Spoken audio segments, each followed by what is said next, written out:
Rahul sir as a way of helping you remember those words. So once he teaches you those that class, and then those words stick with you.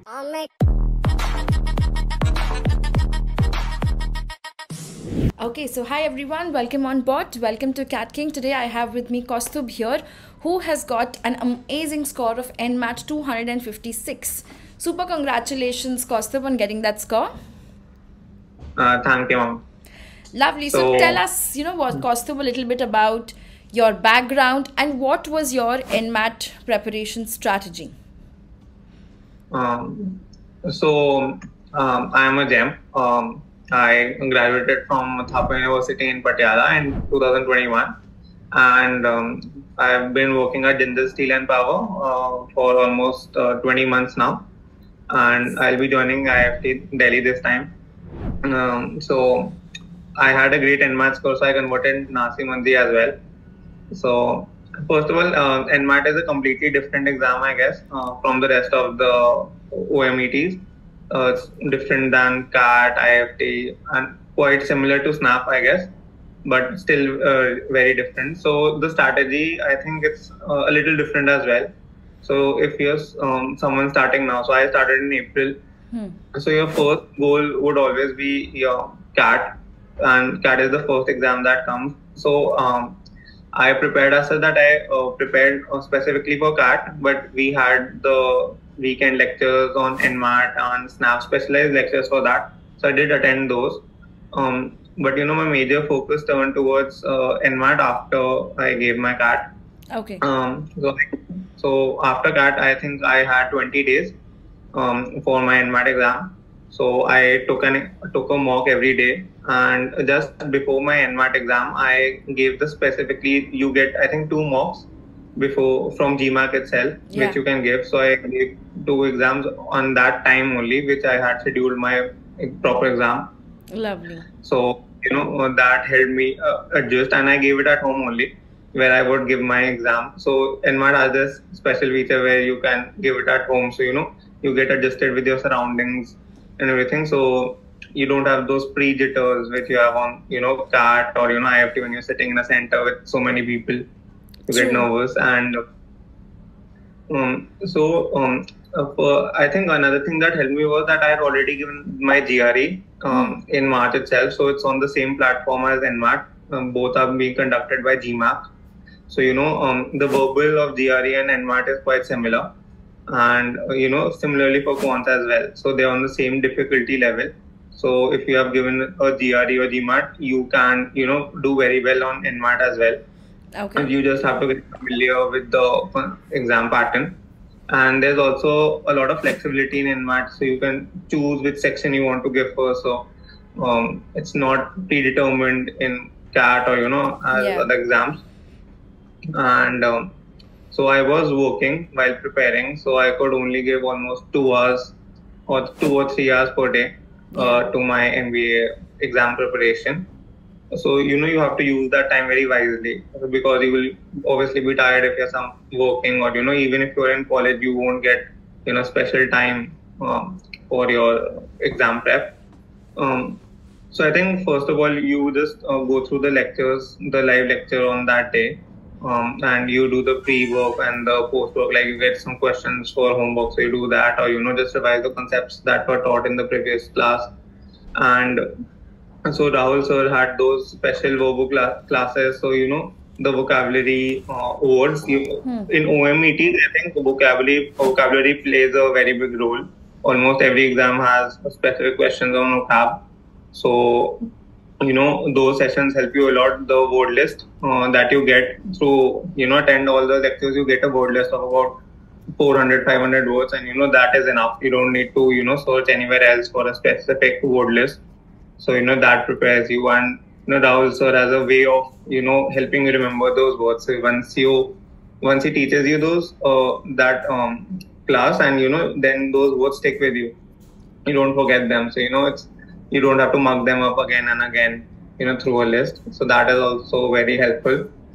And so there's a bit of conflict about when you should take an NMAT exam. So I think the window starts in October, and you can give it till December. So I specifically chose it to do it in December after my CAT exams, because first of all the focus was on CATs, and it's a pretty different exam as well. So the mocks don't help you over there. So just I did my CAT in last week of November, and then straight away I started preparing for my NMAT exams. And the base of both exams, the concepts are the same, but the questions, patterns, and everything is a little different. So it does require you to give special focus or attention to it. And that's it. You just have to put in hard work, and you get results. Lovely. Okay, so now that's very interesting. It helps you to choose the order, and it gives you a lot of flexibility, like you mentioned. So when you're preparing, like you said, you focused on 20 days after CAT, specifically for NMAT. Apart from giving mocks, what other things do you think, students should do? Like, is there some additional topics which you need to study in all of these sections, and or any other, dashboard material which you refer ki yaar ye to karna hi chahiye? I think the NMAT maximizers are there. You have special maximizers for different exams. So SNAP maximizers, NMAT maximizers. So I used to just go through my CAT notes and attend those NMAT maximizer sessions. So they give you directed focus, like if I think sentence completion and all are given a major focus in the NMAT exam. So they help you through it, which is not there in CAT. So you need to prepare separately for that, and NMAT maximizers help you with those. And then the session, the regular live classes keep on going. So at that time I think you should take an off. I took a month off from my job to give all the exams and prepare specifically for it. So at that time I had a lot of time on my hands. So every day I used to put in 6, 7, 8 hours specifically for the exam preparation. So I think there you have that flexibility. Either you can do vocabulary or just focus on a weaker section. So I was an engineer, so the quants and DILR was not that difficult for me. So I used to just give it 1 or 2 hours there. But my major focus was on the verbal section, because I knew I struggled over there, and mocks also helped me realize my weaker section. And like even in VARC, RC was my weaker section, and you just give enough mocks and you realize where you're struggling. You do a proper analysis and understand. So lovely, that's really great. And if out of all the mocks that you gave, how many total mocks did you give? And if you were to pick and choose, these mocks were definitely closest to your actual NMAT. So I think I gave for CATKing, through CATKing I gave 15 mocks, I guess, one every day. And in the end, I just gave those 2 which you get from GMAT, which are free. So I think those 2, are the closest ones, because they're basically from the same question bank itself. So the difficulty level is the same. And again, so, it helps you. Analyzing the difficulty pattern is the major thing you have to do, I think. Great. On the day of exam, did you feel any thing like any technical issues, or you were at home, so you were at your comfort? No, actually, the schedule, I booked my exam pretty late, so I got a schedule for 10 to 12, 10 p.m. to 12 a.m. in the night. But at that time my sleeping cycle was also such that I used to sleep at 2 or 3 and get up late.